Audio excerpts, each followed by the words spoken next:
Soon afterwards, he went about through cities and villages, preaching and bringing the good news of God's kingdom. With him were the 12, and certain women who had been healed of evil spirits and infirmities. Mary, who was called Magdalene, from whom 7 demons had gone out, and Joanna, the wife of Chuza, Herod's steward, Susanna, and many others who served them from their possessions. When a great multitude came together, and people from every city were coming to him, he spoke by a parable. The farmer went out to sow his seed. As he sowed, some fell along the road, and it was trampled underfoot, and the birds of the sky devoured it. Other seed fell on the rock, and as soon as it grew, it withered away, because it had no moisture. Other fell amid thorns, and the thorns grew with it and choked it. Other fell into the good ground and grew and produced 100 times as much fruit. As he said these things, he called out, "He who has ears to hear, let him hear." Then his disciples asked him, "What does this parable mean?" He said, "To you it is given to know the mysteries of God's kingdom, but to the rest it is given in parables, that seeing they may not see, and hearing they may not understand." Now the parable is this. This seed is the word of God. Those along the road are those who hear.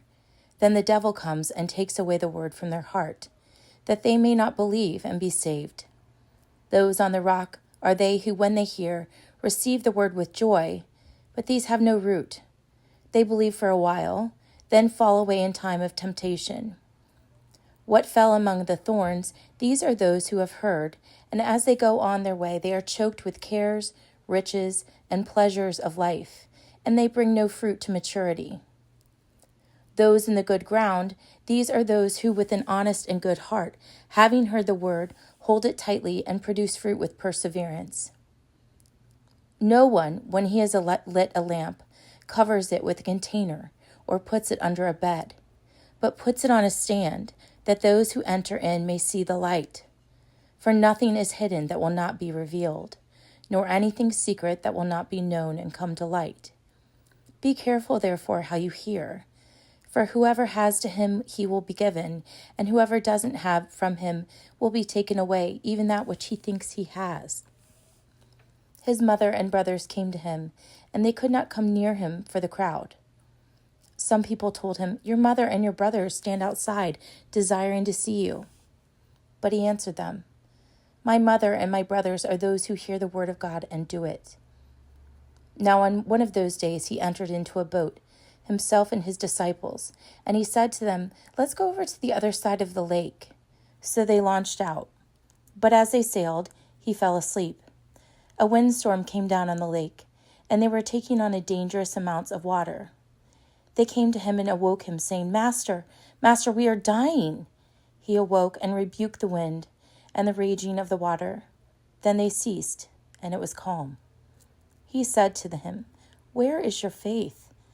Being afraid, they marveled, saying to one another, "Who is this then, that he commands even the winds and the water, and they obey him?"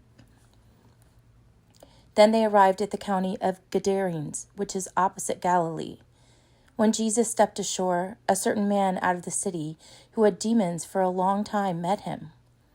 He wore no clothes and didn't live in a house, but in the tombs. When he saw Jesus, he cried out and fell down before him, and with a loud voice said, "What do I have to do with you, Jesus, you Son of the Most High God? I beg you, don't torment me." For Jesus was commanding the unclean spirit to come out of the man.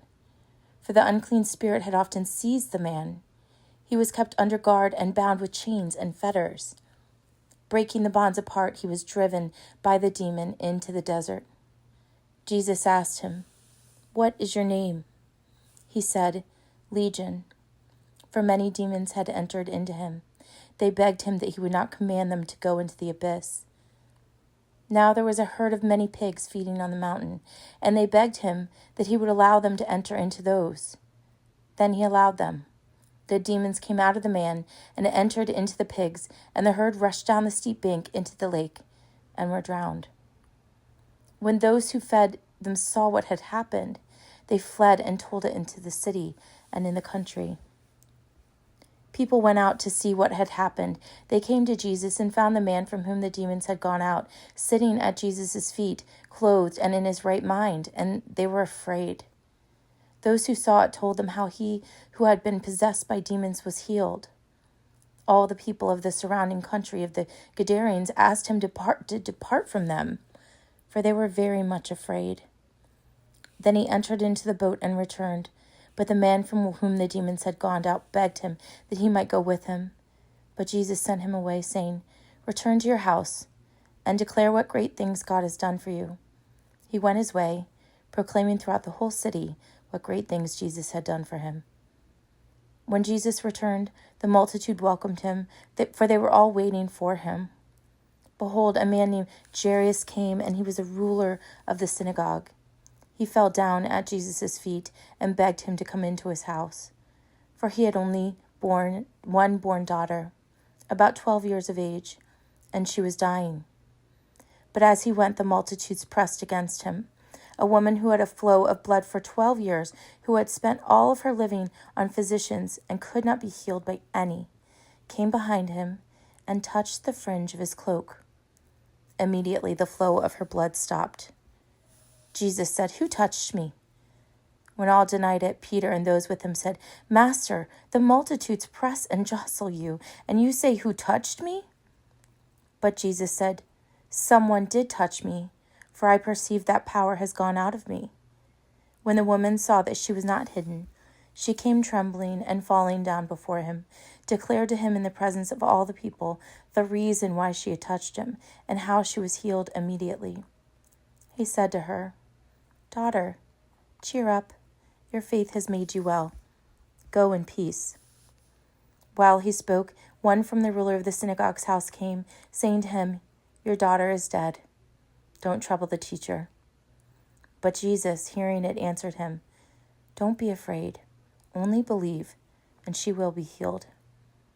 When he came to the house, he didn't allow anyone to enter in except Peter, John, James, the father of the child, and her mother. All were weeping and mourning her, but he said, "Don't weep. She isn't dead, but sleeping." They were ridiculing him, knowing that she was dead. But he put them all outside, and taking her by the hand, he called, saying, "Child, arise." Her spirit returned, and she rose up immediately. He commanded that something be given to her to eat. Her parents were amazed, but he commanded them to tell no one what had been done.